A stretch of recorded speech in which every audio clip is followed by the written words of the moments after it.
Hi, welcome to Left Foot Media. My name is Brendan Malone. Well, last week I went to see Guardians of the Galaxy 2, the follow-up to the smash hit original film Guardians of the Galaxy. And I have to say that I came away from the movie a little bit disappointed. I just think that this film doesn't really measure up to the quality, the storytelling, and the general sort of filmmaking excellence that was Guardians of the Galaxy. So I've made today's video as a response to that because I want to go into this film and discuss it in a little bit more detail. Now, let me start by saying that it wasn't a bad film. It's not a terrible film experience. You don't come away angry or wanting your money back, although I think most people won't walk out of it feeling that way. But you just come away from the movie feeling that you've watched a sort of passable film. It wasn't good, it wasn't great, it wasn't terrible, it wasn't bad. It was just sort of somewhere in the middle there. And the frustrating thing was that in regards to Marvel, and I think it's just filmmaking in general, is I don't think you want to go into a cinema and come out thinking, it was just an average film. I think you want to have an experience that in some way elevates or excites or leaves you feeling, yeah, I enjoyed that. I was taken somewhere else. I was taken on an adventure. I was, taken out of my mundane world for an hour or two, and I had a really enjoyable experience. I just didn't find that this movie did that. I like the heart of this film, that underneath the things that I think are deficient and broken about this movie, I think there is a good film buried in here. I just don't think it was executed very well, and there was probably a couple of things that they got wrong which really dragged the whole thing down. And if they'd got those couple of things right, then I don't think this movie would have been anywhere near as disappointing as what I found it to be. As I said, it's a great film in the sense that I think it touches on some good themes, and the heart of it, there's a good film sort of buried in there. It's just the execution wasn't so good. I think it's doubly frustrating because Guardians of the Galaxy really is like a cinematic universe within a cinematic universe, because this is a particular storyline and group of characters that operate and have their adventures on completely different planets, on other worlds, away from where the Avengers films take place. And none of these characters are part of the Avengers team. So they have a lot more freedom when they're creating these kind of films. There's a lot more creative freedom that they have because they don't have to be mindful of conforming to what's gone before or fitting in with all these other films and characters and everything else. So it's really disappointing that this particular movie, Guardians of the Galaxy 2, was what we ended up with, when they really do enjoy a lot more creative freedom with these particular characters, even though the Marvel Cinematic Universe is quite tightly prescripted now. Obviously, this review is going to contain spoilers, so if you haven't seen the film and you don't want to hear any spoilers, then probably a good idea to turn this off, go and watch the movie, and then come back later. With that in mind, let's get into the discussion.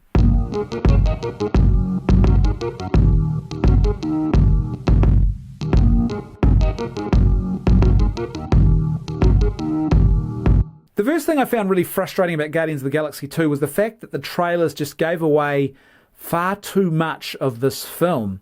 If you have seen more than one of the trailers, in fact, if you've seen any of the trailers really, but if you've seen over the sort of the year or so in the lead up to this film, you watched the trailers that came out, and I didn't even watch all of them. I watched the sort of the main trailer, the teaser and trailer 1, trailer 2. The problem was, by doing that, I actually saw far too much of this movie. And what that meant was I went into the cinema and there were scenes where you knew what was going to happen. There were things that you knew were going to unfold well before they unfolded, and there were things that you really shouldn't have actually known going into this movie. I think it would have made it a bit more enjoyable if you didn't know as much about this movie. One scene in particular I remember, just as an example, was that scene where they're doing that sort of pan shot where they pan around the Guardians of the Galaxy. They're in their various heroic poses, and the sort of courageous, valiant music is playing, and they spin around this 360-degree panning shot, and then all of a sudden a piece of debris flies out of nowhere and hits one of the team in the head. And that should have been a really, really funny moment, because it should have just come totally out of nowhere. The problem was, it was already revealed in the trailer. So when you watch it in the film, although it is still has a laugh factor, it doesn't have this anywhere near the same impact that it would have had if you hadn't already been spoiled for that particular moment. So there were several moments and several aspects of this film that were spoiled, and the trailers, I don't know why, but for some reason, Guardians of the Galaxy 2, they just gave away far too much of the movie.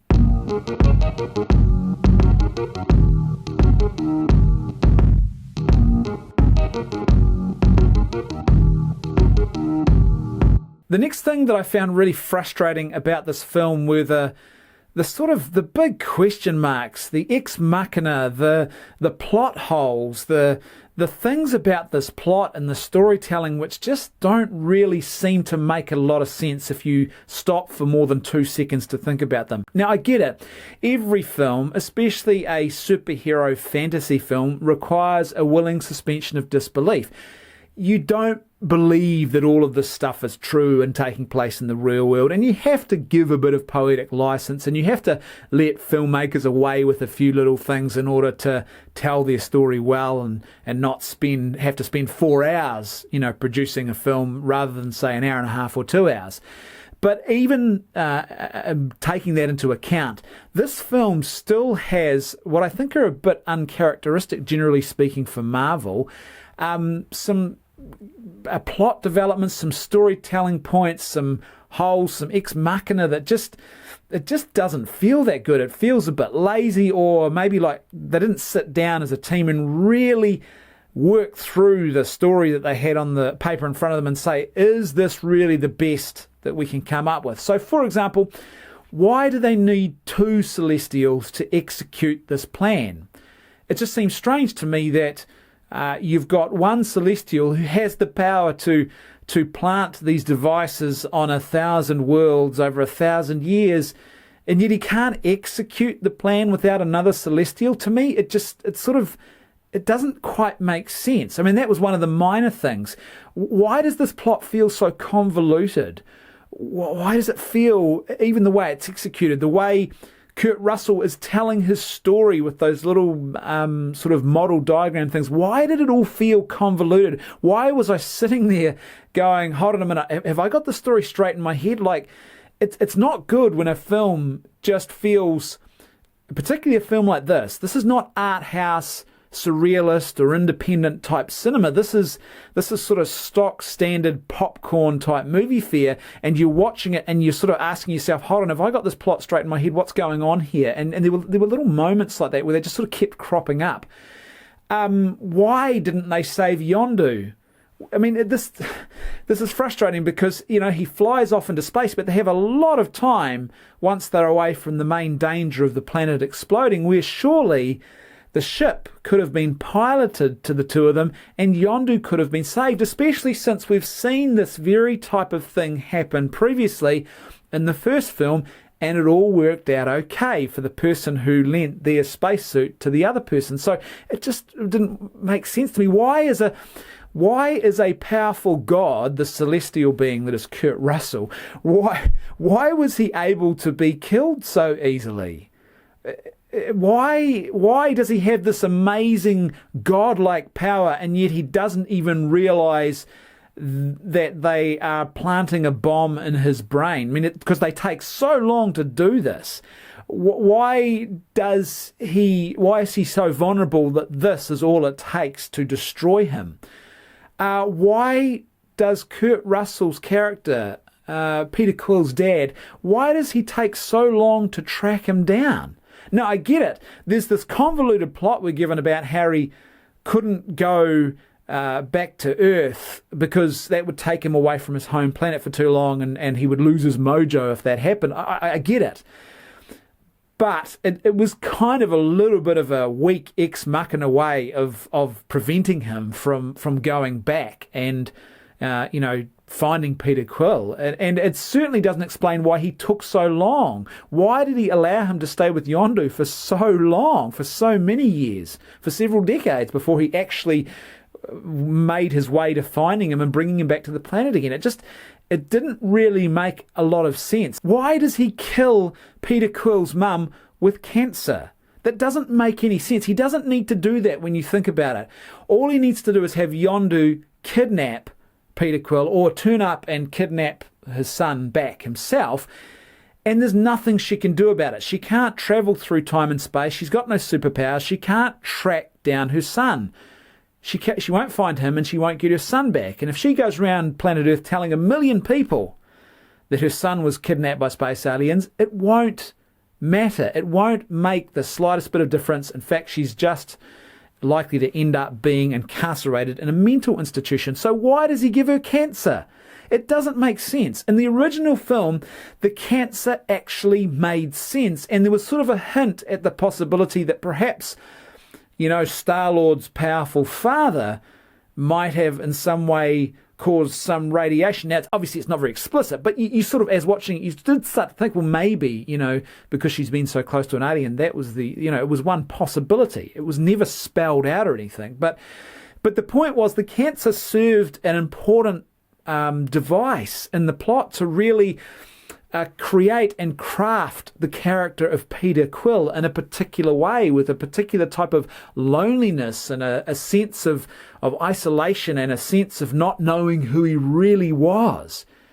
But in this film, all of that is really completely undermined, and the way the cancer is used as a plot device in the sequel, it just doesn't make any sense, because he doesn't need to give her cancer. And it just makes it this pointless exercise now. And that reflects obviously not just on the sequel, but also on the first film, where we actually met the mother who had cancer at the time, at the very beginning of the film. So to sum up, why the heck were there so many convoluted, so many ex machina, so many head-scratching moments where you just sort of said to yourself, what are they doing this for? Why does this plot need to be this convoluted, especially in light of the fact that the first film was a fairly straightforward kind of affair, and the storytelling was quite tight. And this one, as I said, it just felt lazy, it felt sloppy, it felt like no one had really sat down and challenged anyone else about why the script, why the story was written the way that it was.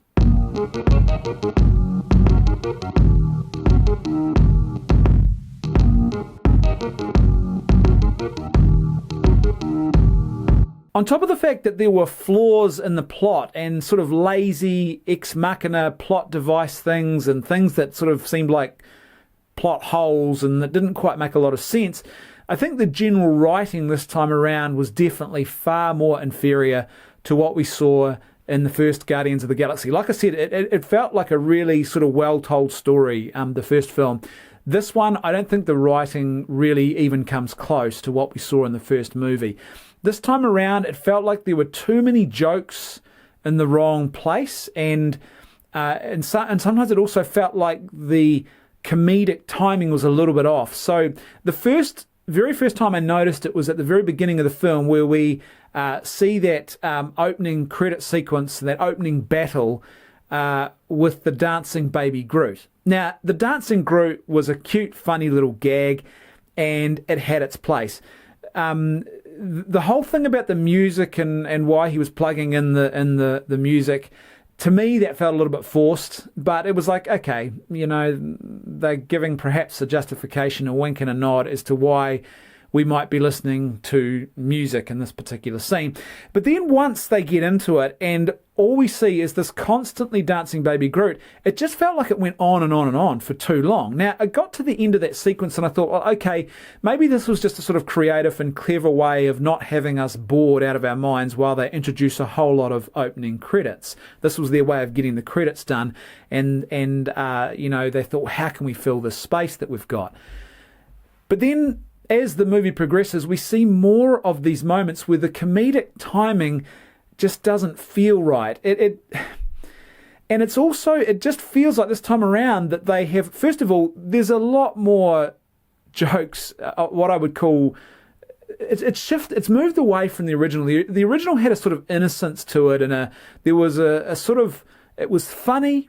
There was an innocence to the humour. There was something sweet, if you like, about that first story. It was just, it took us back to something from our childhood, probably for those of us who were a bit older and watched it. And it was also something you could watch with children. There were one or two things that, for younger kids wouldn't have been appropriate, but a lot of it, those things just would have gone completely over their head. But this film was definitely not like that at all. I sort of started to get sick of the jokes about genitals. It was like, are we doing another one of these? and another one, and here comes another one. The jokes, as I said, the comedic timing felt off. We kept referring back to the whole Walkman. It wasn't just the Walkman. There were other things where it just felt like the writers sat down and said, well, what did everyone like about the first film? Let's put lots more of those references back in this film. It wasn't really like it needed to be there or it was particularly organic. It just felt like they were doing this for fan service. They were doing this because, hey, remember how you liked this about the first film? They ruined, I think, an absolutely amazing opportunity they had with Peter Quill and the father storyline, the absent father who he didn't know. And I actually thought going into this movie that what we were going to find out was, and even as the movie began to unfold, I thought that what we were going to find out was that his father was actually a lot like him, that he lacked responsibility and maturity, and that perhaps he was under threat or he was beholden to someone else.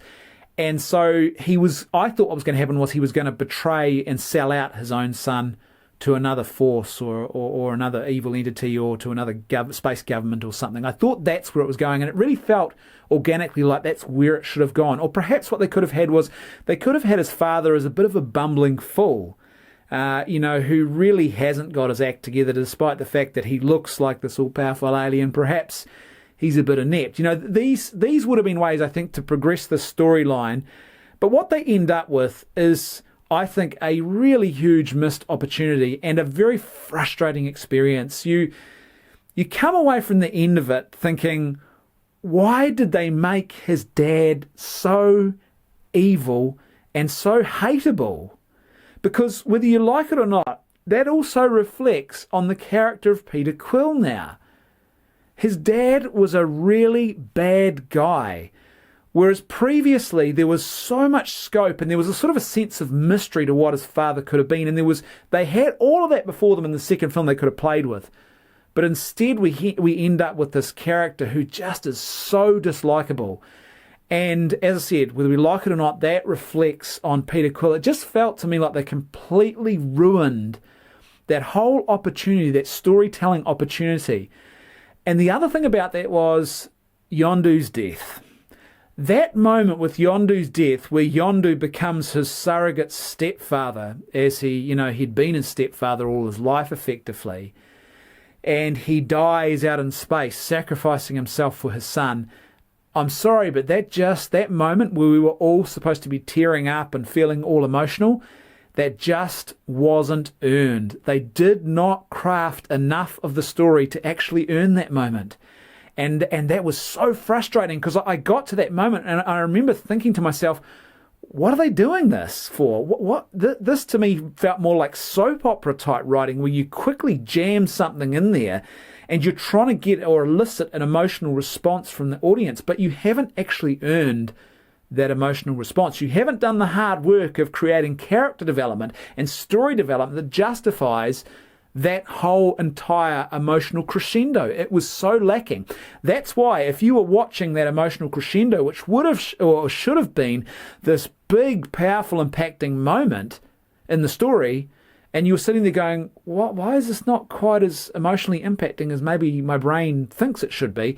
Well, that's because your brain knows that this moment was not earned. They did not develop that storyline enough between Peter and Yondu. And even if you take both films together, I'm sorry, it's still not developed enough. And why did we have to go back and re-establish the fact that they were a family? There were so many little subplots going on about family here. It was like someone said, let's make this all about family and let's really hammer home the point that they are a family. Well, we'd already established that at the end of the last movie. They were this weird band of characters who had been brought together as the Guardians of the Galaxy. They were a family unit. That was the whole thing that had been established by the end of the previous film. But in this one, they went back to that, and it felt like they undid a lot of that good work. and there were so many little subplots. It was like, why did almost every character have to have a family dysfunction related theme and subplot going on? It was starting to get a bit like George Lucas at the end of the prequels, where there were so many different things all happening at once. It was a bit hard to follow one clear plot line and one clear character arc, because there were so many of these things taking place in this movie. Like I said, it's nothing like the first film, where the writing was a lot tighter and it really focused in on character development in a way that was a lot better and a lot more well crafted. A lot more attention was given where it needed to be, and the sort of superficial stuff tended to just be superficial. They were little light moments where it just they didn't spend a lot of time on it, or they didn't obsess over it, to the point where it just made the story too convoluted.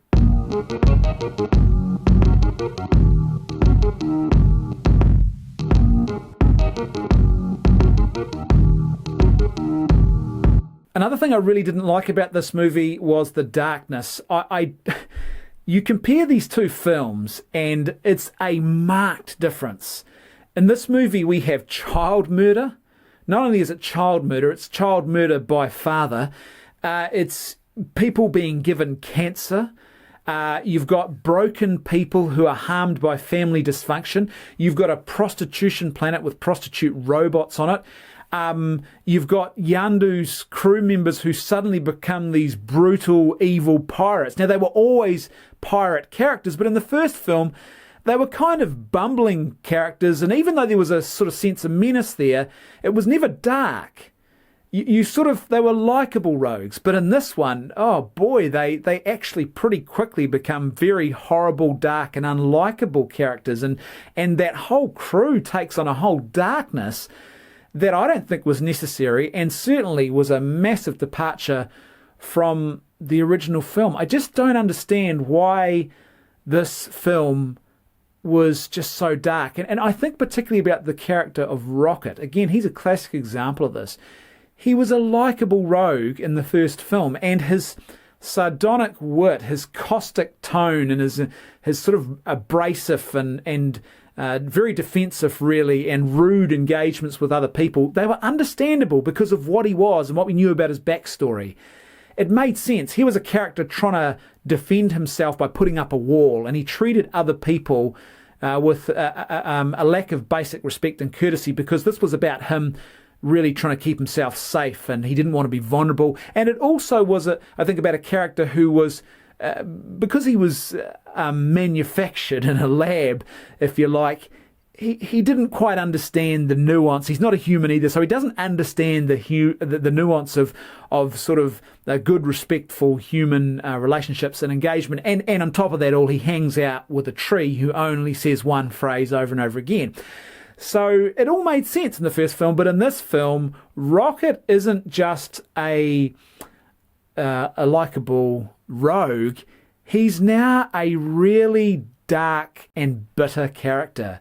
And you actually find yourself at moments not liking what Rocket, or how they've written him in this movie. To me, that's a real blight on the writing, because they've actually blighted a very likable character. And in this film, he's just so bitter in places. It just, as an audience member, it's very jarring. And you don't like it. You don't like what his character is. And there's no reason for that. It's not organic. It doesn't ever get resolved properly either. And so it was, to me, it's just bad writing. And there was too much darkness. I don't understand why the darkness. Now, I get it. Some people might go, oh, I really love the darkness because I love every film to be dark.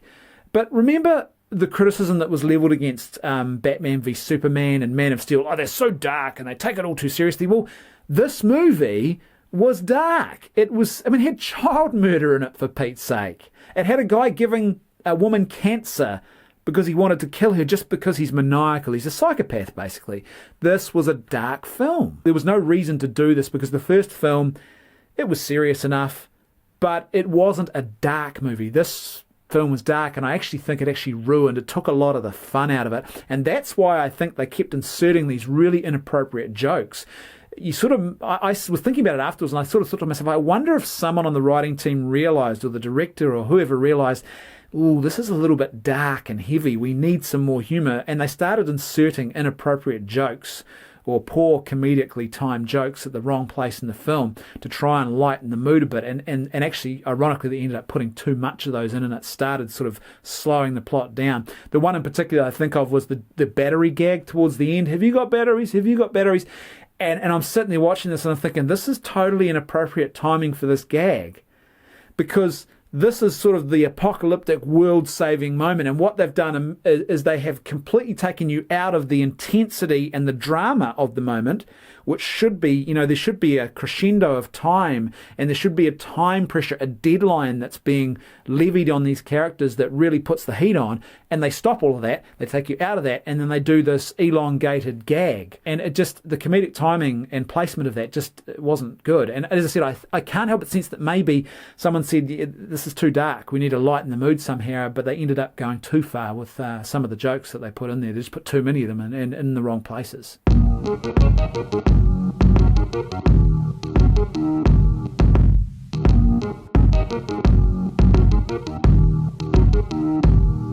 I think ultimately that Guardians of the Galaxy 2 was really frustrating for me for a couple of reasons. Number one, it didn't build on the first movie. There was so much goodwill, there was so much of a really great foundation that was created by that first film, and basically the world was their oyster. It was kind of like a Star Wars, a mini Star Wars moment. This movie comes out of nowhere that no one is expecting and is just this massive box office hit. And they create a whole new world that they can occupy and do amazing things with, and yet this is the film that we end up with. Not only that, but I think what they've created in the second film and the way it's written and the way they've taken the characters, I think they've actually undermined the first film, and I think they have done harm to the first film now. You can never watch that first film again in the same way now, because a lot of those plot points, you now know how they're going to be resolved, and they are not very satisfying at all, and some of them actually are a real letdown. And so when you go back and watch the first film now, you know what's coming up. You understand things differently. You see them through a different light now, but the light that they've created for us to see them through is not a very good one at all. I think ultimately too, this movie really suffers from Marvel-itis. What do I mean by that? Well, it's a movie where they just spend far too much time going back and looking at nostalgic things from the past and saying, hey, we know you like this, here's more of that. And we end up with things like a really forgettable villain. This is sort of typical Marvel. They do not create memorable villains by and large. And in this film, in this franchise, the Guardians of the Galaxy, this movie, it was a very, very forgettable villain. And once again, it was an apocalyptic, end-of-the-world type plot that is typical of Marvelitis. So for me, really frustrating, because Guardians of the Galaxy is, as I said, it's like a franchise within a franchise. It's like a universe within a cinematic universe, and they had all the creative freedom in the world, and they wasted it. We just didn't get a film that was particularly good. We got a passable movie. It wasn't terrible, but it wasn't great. So for me, really disappointing.